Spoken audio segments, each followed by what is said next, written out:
O que fazer quando alguém que deveria te amar se rebela contra você? O que fazer quando alguém que deveria te amar se rebela contra você? Esse tipo de rebeldia é perversa, capaz de destruir os mais bonitos relacionamentos. E muito provavelmente, quando eu fiz a pergunta, você talvez tenha trazido à sua memória circunstâncias que você já viveu, onde pessoas que você entendia que deveriam te amar, deveriam ser bondosas com você, te tratar bem, ser respeitosas, foram injustas, se rebelaram contra você. O que fazer quando alguém que deveria te amar se rebela contra você? É difícil passar por esse tipo de situação. E essa rebeldia, ela destrói. Ela destrói relacionamentos, ela gera afastamentos, ela cria inimizades. A Bíblia nos conta uma história assim. Eu não sei se você já sabe do que eu estou falando, mas a Bíblia nos conta uma história assim. Ela nos diz que a humanidade foi criada por Deus de maneira justa e perfeita. O ser humano foi criado por Deus de maneira perfeita. Nossos primeiros pais, Adão e Eva, desfrutavam de uma comunhão plena com Deus. Viviam num paraíso preparado pelo Criador. Ali eles podiam comer das árvores dispostas pelo Senhor. Ao virar da tarde, o Senhor vinha ao jardim e conversava com eles, se relacionava com eles. E eles tinham a responsabilidade de dominar a terra, a responsabilidade de se multiplicar, de terem filhos, mas também a responsabilidade de obedecer a Deus. E esse Adão e essa Eva que tinham plena comunhão com Deus, também desfrutavam de harmonia um com o outro. Eles viviam em plena harmonia. Mas no Éden, no jardim, eles se rebelaram contra o Senhor. Atraídos pelo engano de Satanás de que se tornariam como o Senhor, conhecedor do bem e do mal, eles comeram do fruto da árvore proibida, o fruto proibido. Adão e Eva pecaram contra Deus. E aí eu repito, a rebeldia, o pecado, destrói relacionamentos. O que fazer quando alguém que deveria te amar se rebela contra você? Mas essa não é apenas a história de Adão e Eva. É verdade que essa história é a história de Adão e Eva. Mas essa história também é a minha história, a sua história, a história de toda a humanidade. A história de todos aqueles que são filhos de Adão. Cada um de nós. O apóstolo Paulo, para descrever essa realidade, ele diz em Romanos capítulo 3, versículo 23, que todos pecaram e estão destituídos da glória de Deus. Não há um justo, nenhum sequer. Todos pecaram. Todos os seres humanos foram criados para amar a Deus e se rebelaram contra Deus. A pergunta então é, o que fazer quando alguém que deveria te amar se rebela contra você? A rebeldia destrói relacionamentos, como nós já falamos. O pecado nos torna inimigos de Deus, condenados à eterna perdição. A Simone, ao cantar o último cântico que nós cantamos, que falava da graça de Deus, citou Efésios, que descreve exatamente esse momento, onde nós estávamos condenados à ira, porque o pecado faz isso. O pecado nos torna inimigos de Deus. A pergunta continua a ressoar. O que fazer quando alguém que deveria te amar se rebela contra você? Eu quero então convidar você a refletir nessa noite sobre o seguinte tema: reconciliados com Deus. Reconciliados com Deus. E o nosso texto base vai ser o de 2 Coríntios, capítulo 5. 2 Coríntios, capítulo 5, versículos de 18 a 21, onde o apóstolo Paulo está escrevendo aos irmãos da igreja de Corinto. Então, a leitura vai ser na NVI, que é a tradução da Bíblia que a gente utiliza aqui na igreja. Se você estiver acompanhando na sua Bíblia, é possível que exista alguma diferença de palavras. A nossa tradução é uma tradução um pouco mais recente do que as traduções costumeiras, né, que a gente utiliza no nosso país, de João Ferreira de Almeida. Tudo isso provém de Deus, que nos reconciliou consigo mesmo por meio de Cristo, e nos deu o ministério da reconciliação, ou seja, que Deus em Cristo estava reconciliando consigo o mundo, não levando em conta os pecados dos homens, e nos confiou a mensagem da reconciliação. Portanto, somos embaixadores de Cristo, como se Deus estivesse fazendo o seu apelo por nosso intermédio.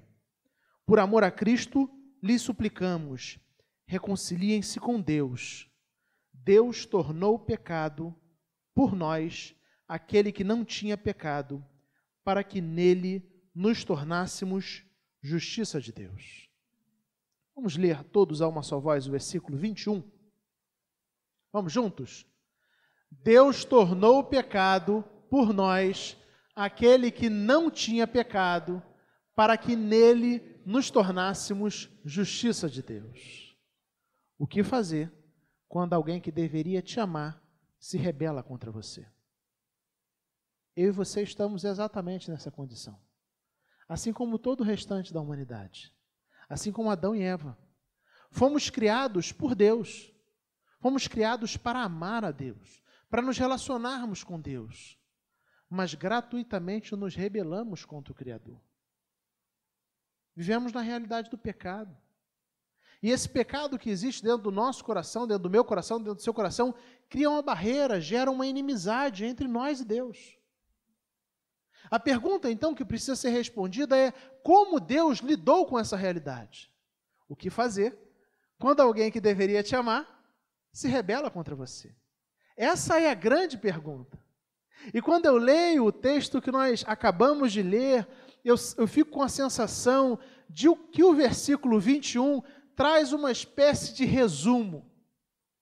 Explica para cada um de nós o que esse Deus que é justo, que é perfeito, que é santo, que é grande, que criou todas as coisas, criou a você e a mim, fez com pessoas que deveriam amá-lo, mas se rebelaram contra ele.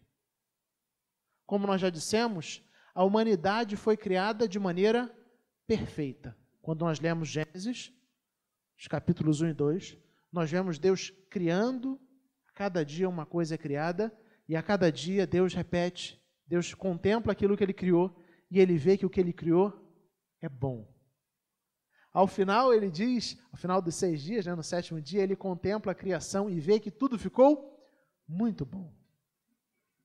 Mas esse homem que foi criado por Deus de maneira perfeita, para desfrutar de um relacionamento perfeito com Ele, se rebelou contra Deus. Atraído pela tentação de Satanás, a serpente se aproxima de Eva e faz a Eva uma proposta. Diz que ela deveria comer do fruto da árvore do conhecimento do bem e do mal. Eva prontamente diz: não, olha, isso foi proibido a gente. Nós não podemos fazer isso porque Deus proibiu a gente de comer do fruto dessa árvore. E aí Satanás sorrateiramente lança uma dúvida, um engano. Satanás vira para Eva e diz assim: olha, Deus disse isso porque Ele sabe que o dia em que dela comerem, os seus olhos vão se abrir e vocês, como Deus, se tornarão conhecedores do bem e do mal. E o texto de Gênesis diz para a gente que a mulher, vendo que o fruto da árvore era agradável aos olhos e desejável para deles se obter conhecimento. Ou seja, essa mulher se sentiu atraída por essa ideia de se tornar como Deus, conhecedora do bem e do mal. Essa mulher e esse homem que foram criados por Deus para amar a Deus, se rebelaram contra Deus. E Deus já tinha dito: o dia em que dela comeres, certamente morrerás. Se você me desobedecer, isso vai ter uma consequência. A consequência é a morte. É o eterno afastamento de Deus. Você estará eternamente condenado. Alguém poderia dizer: ah, mas se Deus é tão gracioso, tão misericordioso, como eu sempre ouvi falar, Ele não poderia simplesmente deixar para lá? Fingir que nada aconteceu e passar por cima de tudo isso? E eu respondo: evidentemente que não. Porque um Deus que é justo precisa exercer sua justiça. A justiça de Deus demanda que o pecado seja punido, e punido com morte, sem derramamento de sangue, não há remissão de pecados, é o que diz a Escritura. O que fazer quando alguém que deveria te amar se rebela contra você? Deus, na sua graça, apresenta o seu plano ao mundo. E o versículo 21, ele traz esse plano para a gente. Deus torna pecado por nós aquele que não tinha pecado. Deus envia o seu Filho unigênito ao mundo, Jesus Cristo, o Deus Filho. E aqui Jesus vive a vida de perfeita comunhão com Deus e perfeita obediência à lei de Deus, que eu e você temos falhado em viver. Adão e Eva foram reprovados no teste do jardim, mas Jesus foi aprovado em cada um dos testes ao qual foi submetido. Ele sempre se manteve obediente e em plena comunhão com Deus e com sua vontade.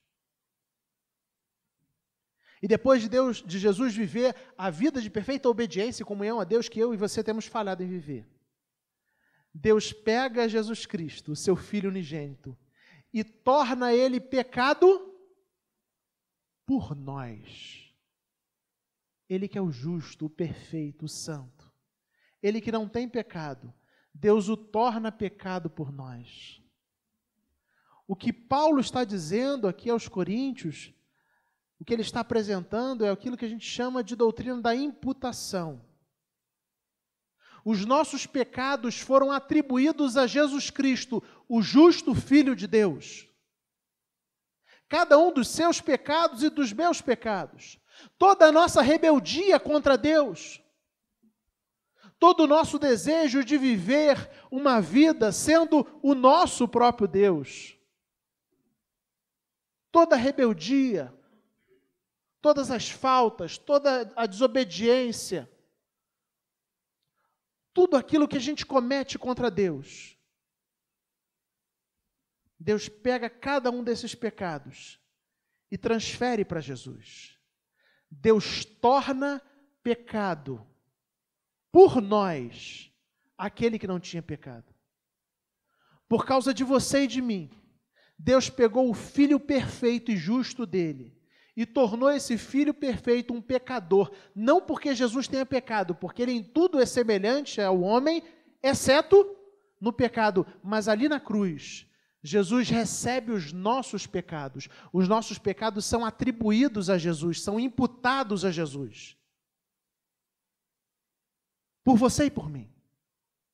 Deus imputou os nossos pecados, Deus atribuiu os nossos pecados ao Filho unigênito dele, Cristo Jesus, o nosso Salvador.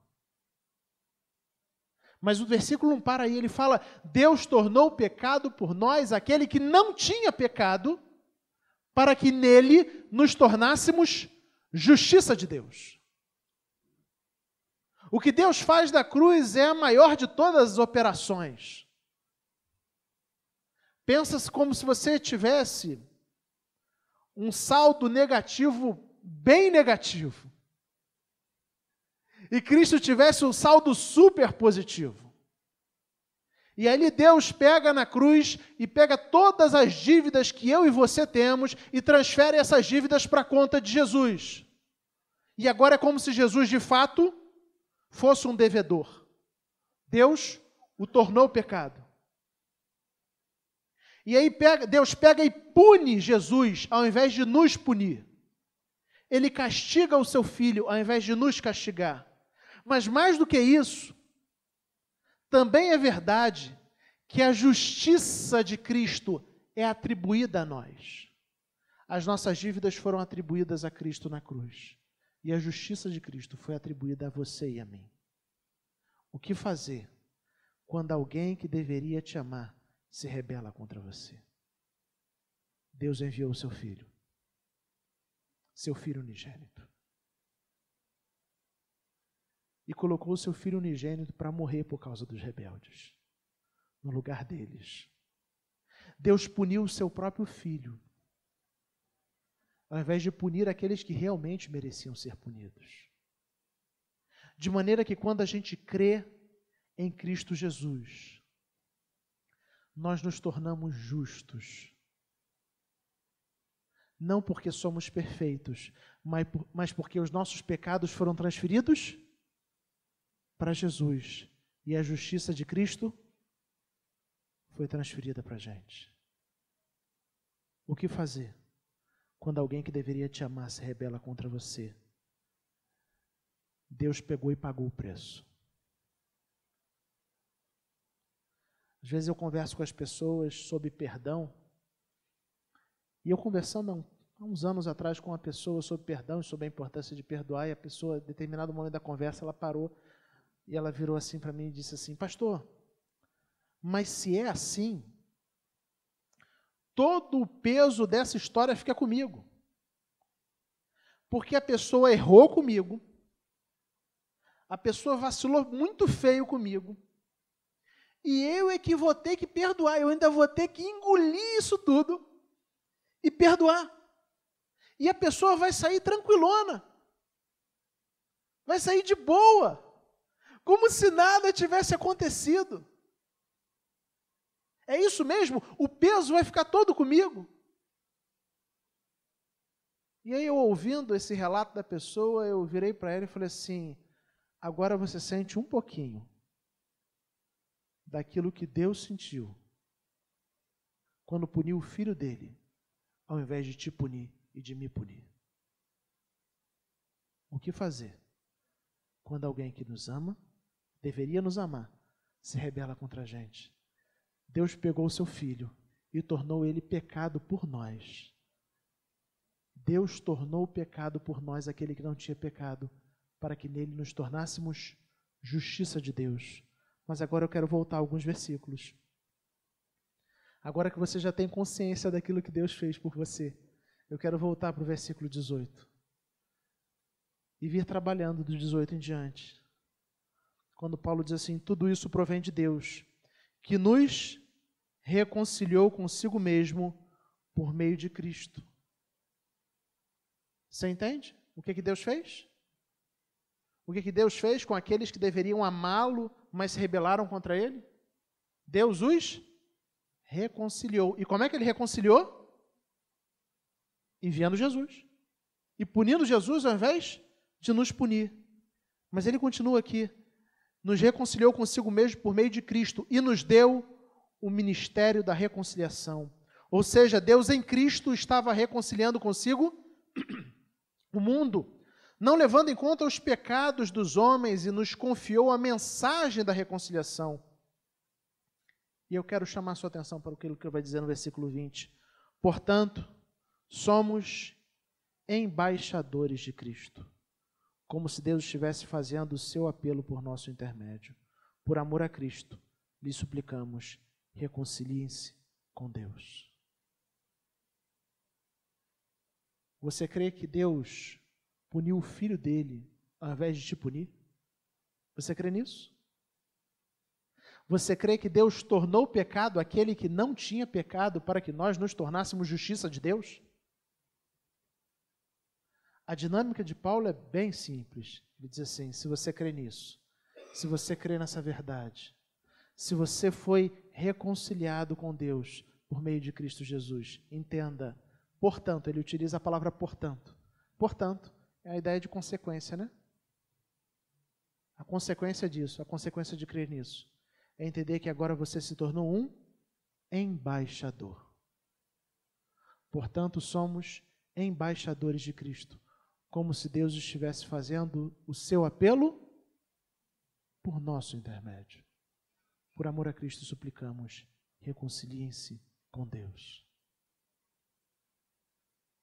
O que Deus fez com você e comigo, homens e mulheres que deveriam amar a Deus, mas que frequentemente, constantemente se rebelam contra Ele, foi enviar o Filho unigênito dEle, transferir os nossos pecados para Jesus e punir Jesus no nosso lugar, e transferir a justiça de Jesus para nós. Foi isso que Ele fez. Foi uma operação maravilhosa, encharcada de graça, de misericórdia, mas que custou muito caro para Deus, o sangue do Filho unigênito. E se você foi reconciliado com Deus, o que você precisa perceber é que automaticamente você se tornou um embaixador de Cristo. Você se tornou alguém que agora proclama essa boa notícia, essa boa nova, de que Deus ama e não puniu aqueles que deveriam amá-lo, mas se rebelaram contra ele. Puniu seu Filho amado. Portanto, somos embaixadores de Cristo, como se Deus estivesse fazendo o seu apelo por nosso intermédio. Por amor a Cristo, suplicamos, reconcilie-se com Deus. Você crê que você foi reconciliado com Deus através de Cristo Jesus? Sim? Então a segunda pergunta é: você tem agido como um embaixador do Senhor? Você tem proclamado a reconciliação? Você tem anunciado o perdão, a salvação, a necessidade de arrependimento e redição a Cristo? Você faz parte daqueles que clamam, que suplicam, por amor a Cristo suplicamos, reconciliem-se com Deus. Esse é o chamado que Deus tem para você e para mim. É um chamado que leva e que ocupa toda a nossa vida, a totalidade do nosso ser. Nesse contexto, Paulo vem falando sobre isso. Ele vem falando sobre o ministério dele, sobre o sacrifício dele em favor da igreja, em favor do evangelho. E agora ele convida os crentes, a igreja de Coríntios, a entrar nessa história. Como quem diz: vocês creem que vocês são filhos de Deus? Vocês creem que vocês foram reconciliados com Deus por meio de Cristo Jesus? Então entendam uma coisa: não sou eu que sou embaixador, vocês também são embaixadores. Vocês também foram chamados e agora enviados por Deus a anunciar essa boa nova, a proclamar a reconciliação com Deus através de Cristo Jesus, o nosso Senhor. Eu quero concluir a mensagem de hoje, encorajando você a pensar na sua vida. Eu não sei em quem você pensou quando eu iniciei a mensagem perguntando o que fazer quando alguém que deveria te amar se rebela contra você. A tendência natural do meu coração é pensar nas pessoas que me ofenderam, nas pessoas que eu entendo que me injustiçaram, naqueles que foram cruéis comigo. E talvez o seu coração tenha tomado o mesmo caminho do meu coração, mas eu quero desafiar você a dar um novo passo, a entender que essa pessoa é você, sou eu. Nós somos aqueles que deveríamos amar o nosso Criador, o nosso Deus, mas nos rebelamos contra Ele. E ao entender exatamente o que você fez e a gravidade do seu pecado, você olhar para aquilo que diz no versículo 21, Deus tornou pecado por nós aquele que não tinha pecado, para que nele nos tornássemos justiça de Deus. Para que você consiga perceber a profundidade, a riqueza, a beleza, a majestade, a misericórdia, a graça do amor de Deus por você. Deus pegou o único filho dele e puniu o único filho dele, ao invés de punir a você e a mim. E aí, quando a gente crê em Cristo, Deus trata rebeldes, aqueles que eram rebeldes, como filhos. E os faz embaixadores, para que eles proclamem essa boa nova, essa boa notícia. A minha oração, então, é que essa verdade maravilhosa molde os seus dias. Eu não sei o que você aguarda, o que te aguarda ao longo dessa semana, mas eu quero encorajar você a trazer à memória essa realidade ao longo da semana.